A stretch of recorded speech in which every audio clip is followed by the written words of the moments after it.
efek dari perubahan aturan ini adalah lebih ke arah bagaimana berubahnya yang namanya trading behavior. Jadi seperti kita ketahui sendiri, untuk aturan, ARA dan ARB ini menjadi asimetris ini dilakukan sejak, tahun 2020 ya, tepat pada tanggal 13 Maret, untuk mengantisipasi waktu itu pasar yang sedang chaos. Jadi waktu itu sering sekali terjadi trading halt, jadi banyak aksi jual di sana sehingga akhirnya Bursa Efek memperlakukan kebijakan, atas, ARA dan ARB ini secara asimetris. Jadi di mana kalau untuk naiknya bisa sampai 20 hingga 35%, sedangkan untuk turunnya dibatasi hanya 7%. Nah, untuk itu, dengan adanya kebijakan seperti ini, maka pasar seolah-olah dipaksa atau diarahkan untuk lebih mudah untuk bergerak naik daripada untuk bergerak turun.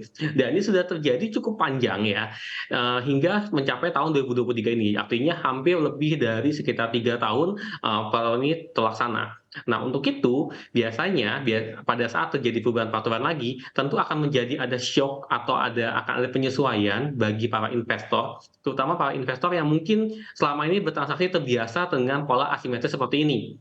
Jadi pada saat tadinya wacananya kan ingin langsung diberlakukan menjadi kebijakan simetris kembali, tapi akhirnya dibuat bertahap. Bertahap pun sekarang ada 15%, kemudian nanti naik lagi baru ke level 20 hingga 35%. Jadi efeknya adalah bagaimana investor ini bisa segera melakukan adjustment, penyesuaian terhadap pergerakan pasar yang akan jauh lebih volatil.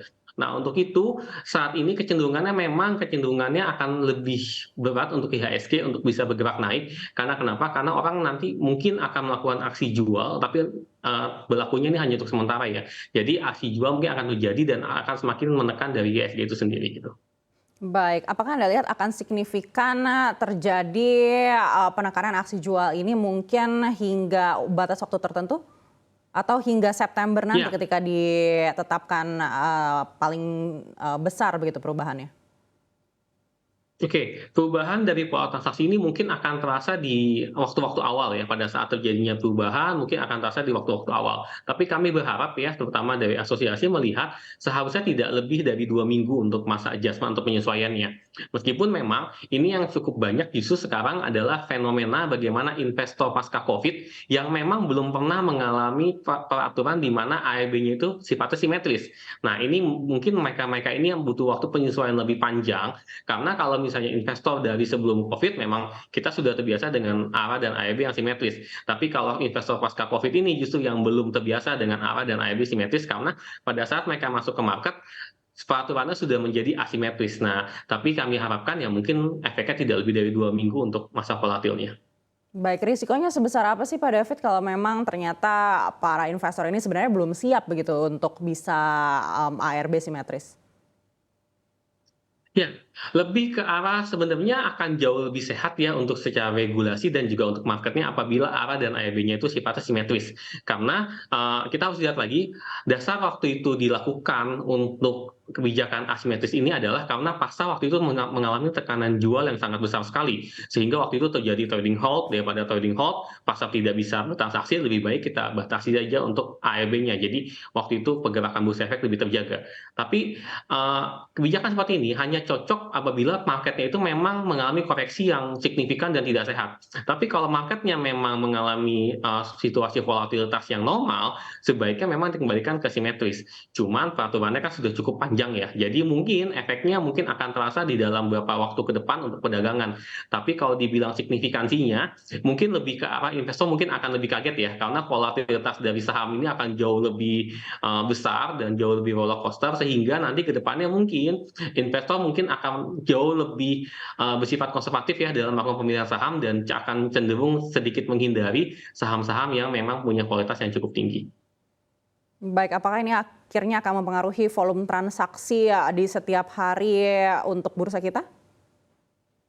Ya, jadi volume transaksi mungkin, pada tahap-tahap awal mungkin akan sedikit mengalami penurunan ya, karena kenapa? Karena orang yang tadinya mungkin berani berspekulasi, kalau benar reward-nya mungkin 25 hingga 30%, tapi kalau salah loss-nya itu hanya 7%. Sekarang mungkin loss-nya bisa sampai di 15% ya, kalau kita ngitung dari batas ARA dan AEB-nya.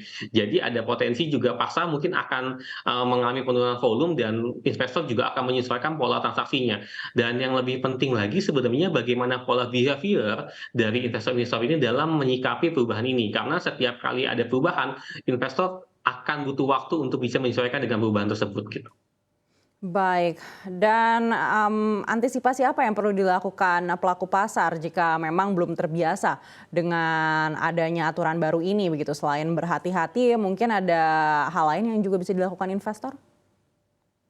Ya, kalau kita melihat di dalam beberapa waktu terakhir ya, mungkin dari akhir pekan lalu, tekanan jual di capital market kita cukup besar ya. Jadi IHSG cenderung merah, terutama di pekan ini cenderung mengalami koreksi yang cukup besar. Dan koreksi-koreksi itu lebih karena di-trigger beberapa saham yang memang secara volatilitas itu cenderung mengalami tekanan jual. Nah, ini mungkin yang akan terjadi di hari ini, kemungkinan besar IHSG masih akan mengalami koreksi di zona merah dan mungkin di pekan depan pada saat pembukaan perdagangan mungkin juga akan terjadi volatilitas-volatilitas.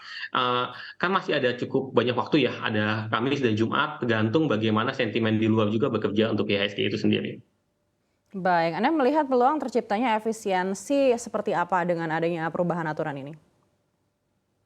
Ya, sebenarnya memang, saya sangat mendukung ya untuk perubahan peraturan ini kalau bisa secepatnya dikembalikan ke pasar yang sifatnya simetris. Karena kenapa? Karena kalau kita melakukan suatu kebijakan, itu kan dasarnya itu kan karena ada situasi ya. Saat ini situasi yang diterapkan itu sudah tidak relevan lagi. Jadi kalau dibilang, karena Covid kemudian kita mengalami penurunan, buktinya kita sudah masuk ke fase new normal. Oleh karena itu memang sebaiknya saran dari kami otoritas itu segera mengembalikan ke, yang sifatnya simetris ya untuk, peraturan ARA dan ARB-nya.